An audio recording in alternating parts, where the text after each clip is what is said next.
Everybody, welcome back to our channel. ఈరోజు వీడియోలో మన డైలీ లైఫ్లో మనం ఎక్కువగా యూజ్ చేసే సెంటెన్సెస్ని ఇంగ్లీష్లో ఏ విధంగా చెప్పాలో ఈ వీడియోలో తెలుసుకుందాం. ముందుగా నా వీడియో కనుక మీకు నచ్చినట్లయితే లైక్ చేయండి, షేర్ చేయండి, అలాగే సబ్స్క్రైబ్ చేయడం మాత్రం మర్చిపోవద్దు.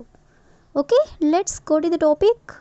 ఫస్ట్ వన్, జనరల్గా ఇలా చెప్తూ ఉంటారు కదా, నేను ముందు నుండే అతనితో మాట్లాడొద్దని చెప్తున్నాను, లేదా నేను ముందు నుండే వాళ్ళ ఇంటికి వెళ్ళొద్దని చెప్తున్నాను. అంటే ఇలా చెప్తుంటారు కదా, అంటే నేను ముందు నుండే అనే వర్డ్ని మనం చాలా సందర్భంలో యూజ్ చేస్తూ ఉంటాం కదా. సో ఈ వర్డ్కి సంబంధించిన మరికొన్ని ఎగ్జాంపుల్ సెంటెన్సెస్ అనేవి చూద్దాం. ఫస్ట్ సెంటెన్స్, నేను ముందు నుండే అది తినొద్దని చెప్తున్నాను. నేను ముందు నుండే అది తినొద్దని చెప్తున్నాను. దీన్ని ఇంగ్లీష్లో I have been telling you from the beginning not to eat that. I have been telling you from the beginning అంటే నేను ముందు నుండే చెప్తున్నాను. నాట్ టు ఈట్ దట్ అంటే అది తినొద్దని. సీ ద నెక్స్ట్ వన్, నేను ముందు నుండే చెప్తున్నాను అక్కడ కూర్చోవద్దని. నేను ముందు నుండే చెప్తున్నాను అక్కడ కూర్చోవద్దని. దీన్ని ఇంగ్లీష్లో I have been telling you from the beginning not to sit there. I have been telling you from the beginning అంటే నేను ముందు నుండే చెప్తున్నాను. నాట్ టు సిట్ దేర్ అంటే అక్కడ కూర్చోవద్దని. సీ ద నెక్స్ట్ వన్, నేను ముందు నుండే చెప్తున్నాను వాళ్ళతో గొడవ పడొద్దని. నేను ముందు నుండే చెప్తున్నాను వాళ్ళతో గొడవ పడొద్దని. దీని ఇంగ్లీష్లో I have been telling you from the beginning not to get into a fight with them. I have been telling you from the beginning అంటే నేను ముందు నుండే చెప్తున్నాను. Not to get into a fight with them అంటే వాళ్ళతో గొడవ పడొద్దని. See the next one, అతను ముందు నుండే చెప్తున్నాడు వాళ్ళతో దూరంగా ఉండమని. అతను ముందు నుండే చెప్తున్నాడు వాళ్ళతో దూరంగా ఉండమని. దీని ఇంగ్లీష్లో he had been telling you from the beginning to stay away from them. He had been telling you from the beginning అంటే అతను ముందు నుండే చెప్తున్నాడు to stay away from them అంటే వాళ్ళతో దూరంగా ఉండమని. సీ ద నెక్స్ట్ వన్, నేను ముందు నుండే చెప్తున్నాను అక్కడికి వెళ్ళొద్దని. నేను ముందు నుండే చెప్తున్నాను అక్కడికి వెళ్ళొద్దని. దీని ఇంగ్లీష్లో I have been telling you from the beginning not to go there. I have been telling you from the beginning అంటే నేను ముందు నుండే చెప్తున్నాను. నాట్ టు గో దేర్ అంటే అక్కడికి వెళ్ళొద్దని. సో ఈ విధంగా మనం ముందు నుండే చెప్తున్నాను అనే వర్డ్ని తీసుకొని దానికి సంబంధించిన కొన్ని రిలేటెడ్ ఎగ్జాంపుల్ సెంటెన్సెస్ అనేవి చూసాం కదా. నెక్స్ట్ వన్ చూడండి, నేను అతనికి పదే పదే కాల్ చేశాను, లేదా అతను నాకు పదే పదే కాల్ చేశాడు, లేదా నేను వాళ్ళ ఇంటికి పదే పదే వెళ్ళాను. అంటే ఇలా పదే పదే అనే వర్డ్ని కూడా మనం కొన్ని సందర్భంలో యూజ్ చేస్తూ ఉంటాం కదా. సో ఈ వర్డ్కి సంబంధించిన మరికొన్ని ఎగ్జాంపుల్ సెంటెన్సెస్ అనేవి చూద్దాం. ఫస్ట్ సెంటెన్స్, నేను ఆ సినిమాని పదే పదే చూశాను అంటే మళ్ళీ చూశాను అని చెప్పాలనుకున్నప్పుడు దీన్ని ఇంగ్లీష్లో I watched the movie over and over. I watched the movie అంటే నేను మూవీ చూశాను. ఓవర్ అండ్ ఓవర్ అంటే పదే పదే. సీ ద నెక్స్ట్ వన్, ఆమె దాన్ని పదే పదే చెప్పింది అంటే చెప్పింది చెప్పి ఇలా చెప్తూ ఉంటారు కదా. ఇంగ్లీష్లో she said it over and over. She said it అంటే ఆమె చెప్పింది. ఓవర్ అండ్ ఓవర్ అంటే పదే పదే అంటే పదే పదే చెప్పింది అని.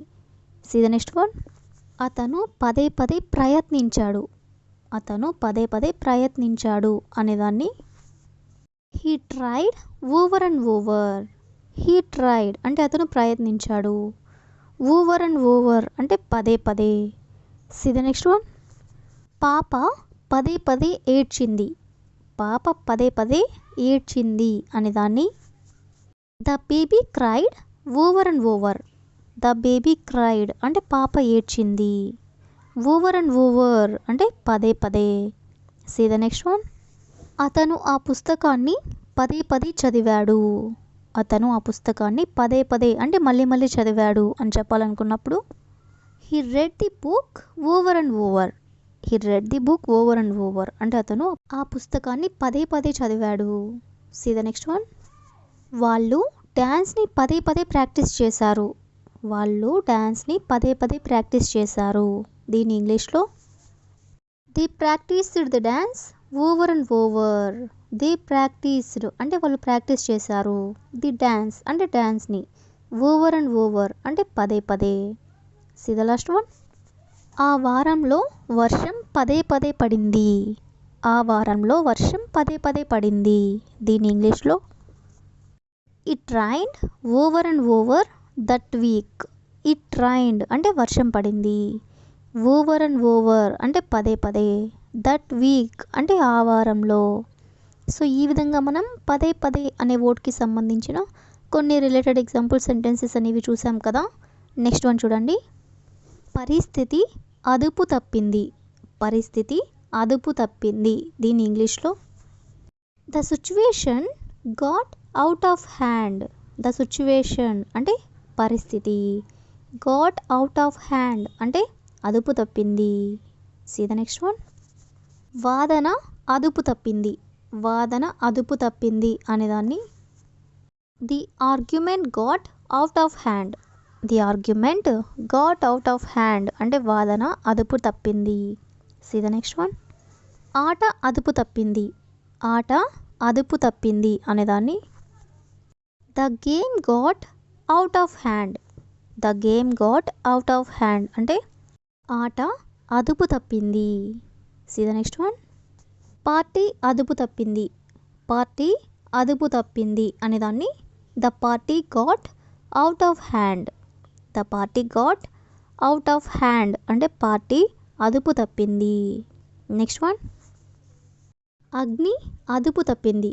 అగ్ని అదుపు తప్పింది అనేదాన్ని the fire got out of hand. The fire అంటే అగ్ని. గాట్ అవుట్ ఆఫ్ హ్యాండ్ అంటే అదుపు తప్పింది. See the next one. చర్చ అదుపు తప్పింది. చర్చ అదుపు తప్పింది అనేదాన్ని the discussion got out of hand. The discussion got out of hand అంటే చర్చ అదుపు తప్పింది.